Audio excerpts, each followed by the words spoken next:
Y si te dijera que existe un país en América Latina donde podés usar dólares libremente, pagar solo 10% de impuestos y educar a tus hijos en casa sin que el Estado se meta, no es un experimento, ni una utopía futurista. Es real, y está más cerca de lo que crees. Paraguay no aparece en los titulares, pero está construyendo algo que el resto del continente está destruyendo: libertad. Este país, ignorado por muchos, podría ser el último bastión de la libertad económica y cultural en el continente. Mientras el resto de la región se hunde en inflación, controles y dependencia estatal, Paraguay sigue construyendo algo diferente: autonomía. Vamos a desmontar el mito de que solo los países ricos pueden ser libres y mostrar cómo Paraguay ha optado por un camino menos ruidoso, pero más sólido. Menos impuestos, más respeto a la propiedad y una cultura que no se arrodilla ante ideologías de moda. Prepárate para cuestionar todo lo que creías saber sobre los países más libres de la región. En este video vas a descubrir por qué Paraguay, un país sin costa, sin marketing internacional y sin protagonismo mediático, es en realidad una de las naciones más libres de América Latina. Para entender por qué Paraguay es hoy uno de los países más libres de América Latina, hay que mirar su historia con lupa y sin prejuicios.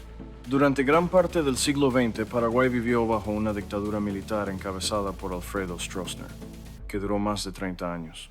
Fue un régimen autoritario, sí, pero que mantuvo una política económica orientada al orden fiscal, la estabilidad monetaria y el respeto formal a la propiedad privada. Tras la caída de Stroessner en 1989, Paraguay inició una transición democrática sin grandes traumas sociales. A diferencia de otras naciones vecinas, no reemplazó una tiranía por un populismo desbocado ni por una expansión burocrática. El país evitó el péndulo extremo entre izquierda radical y derecha autoritaria. En los años 90 se redactó una nueva constitución, una de las más liberales de la región en términos económicos y civiles. Esta Carta Magna consolidó principios como la libertad de comercio y empresa, la inviolabilidad de la propiedad privada, la neutralidad ideológica del Estado y el derecho a la educación libre y plural. Paraguay no abrazó el modelo de bienestar estatal como otros países. No construyó un Estado gigantesco ni se endeudó masivamente para prometer lo que no podía pagar. En lugar de eso, apostó por una administración austera, con bajos impuestos y normas simples. Esa falta de protagonismo internacional, que muchos ven como debilidad, se convirtió en su mayor escudo. Paraguay no fue colonizado por ONGs ideológicas, ni por programas globalistas que promueven dependencia.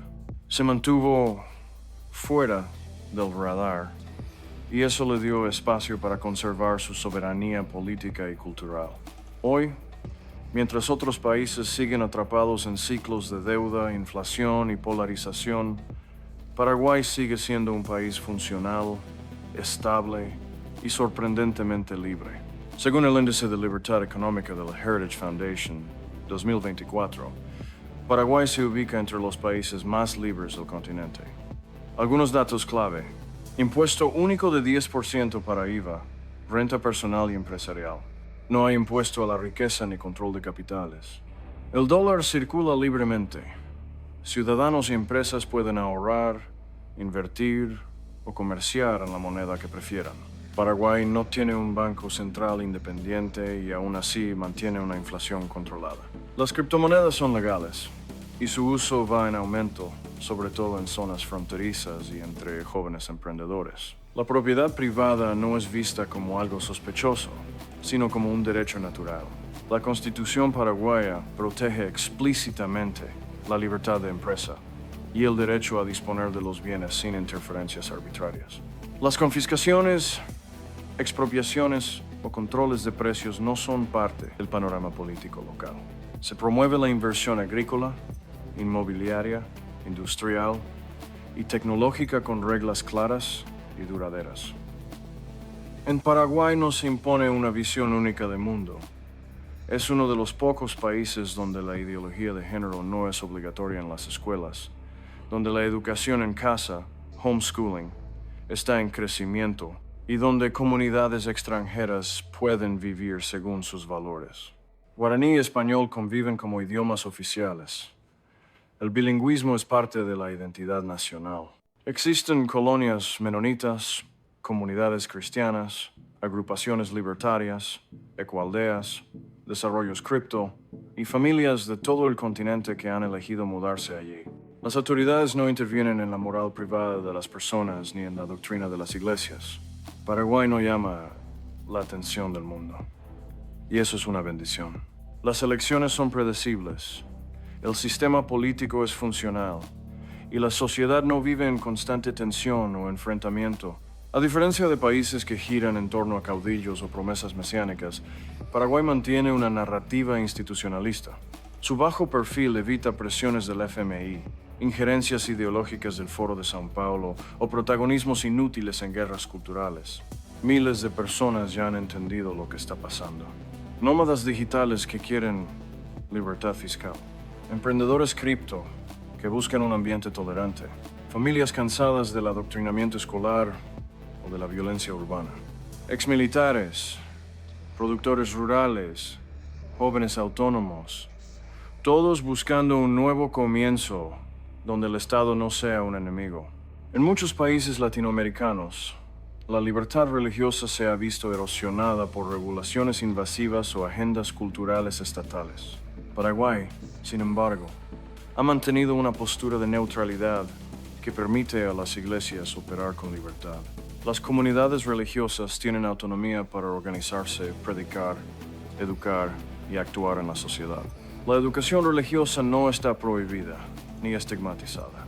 Muchas escuelas privadas operan con base cristiana, y la educación en casa incluye programas con formación espiritual.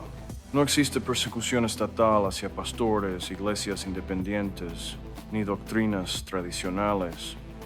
La ley paraguaya permite opciones educativas fuera del sistema estatal tradicional.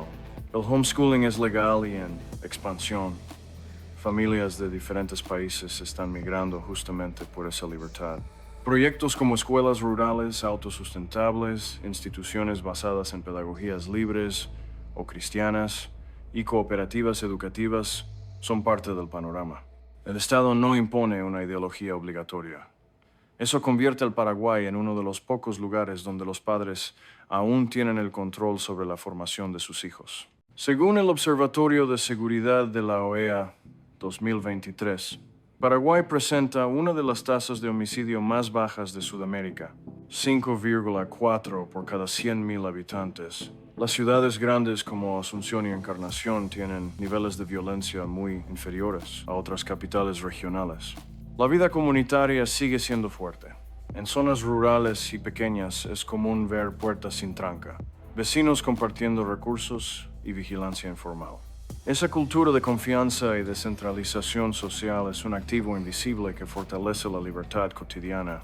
Paraguay ocupa uno de los mejores lugares del continente en el ranking de facilidad para iniciar un negocio del Banco Mundial. Puedes abrir una empresa en menos de 10 días, con costos bajísimos y mínima burocracia. No es obligatorio tener residencia para constituir una sociedad comercial. Hay zonas francas y regímenes especiales que atraen inversión internacional, sobre todo en sectores como tecnología, agronegocio y logística. Se promueve el emprendedurismo individual y no se penaliza el éxito económico. El acceso a Internet es libre y sin censura estatal. Hasta el momento, Paraguay no ha implementado leyes de control masivo de redes sociales ni vigilancia digital invasiva. Las VPN, mensajería cifrada y criptomonedas no están perseguidas. Hay una escena creciente de desarrolladores, usuarios de Bitcoin y defensores de la soberanía digital que eligen Paraguay por su entorno permisivo. Como todo país libre, Paraguay no está exento de riesgos. Hay presiones internacionales para imponer agendas globalistas. Algunos actores locales promueven aumentar la intervención del Estado con argumentos de justicia social. La tentación del asistencialismo puede crecer si el país no preserva su cultura de autosuficiencia. Pero, al día de hoy, Paraguay sigue siendo uno de los últimos rincones donde la libertad individual no es solo una consigna, sino una práctica viva. Pero Paraguay es pobre, dirán algunos. ¿Pobre en qué? ¿En deuda externa? ¿En inflación? ¿En burocracia? ¿En dogmas? Sí, su PIB per cápita es menor que el de otros, pero su gente vive con más control sobre sus vidas. ¿Qué prefieres? ¿Ser rico en un país que vigila tus palabras o libre en uno donde puedas construir tu propio destino? La riqueza sin libertad es una jaula dorada. Y la historia ha demostrado que los países más libres acaban siendo también los más prósperos. Si estás buscando libertad de verdad, no la que se grita en los discursos, sino la que se vive en la práctica, Paraguay merece tu atención. No porque sea perfecto, sino porque ha elegido no jugar el juego del poder centralizador. Aquí, el gobierno aún no te dice qué pensar, cómo educar a tus hijos o qué hacer con tu dinero. Paraguay no es una utopía, es un país real, con defectos, sí, pero también con una estructura legal, cultural y fiscal que permite algo que muchos ya han perdido: respirar. No busca impresionar al mundo con políticas progresistas. Solo quiere dejar a su gente trabajar, crear, vivir. Y eso, en estos tiempos, es revolucionario. Si este contenido desafió lo que dabas por hecho, comenta, comparte y suscríbete. Porque la libertad no es un privilegio que el Estado concede. Es un derecho que el ciudadano defiende. En Paraguay, eso todavía se entiende. Y la verdadera riqueza no es tener más, es necesitar menos permisos para vivir. Y Paraguay lo demuestra en silencio.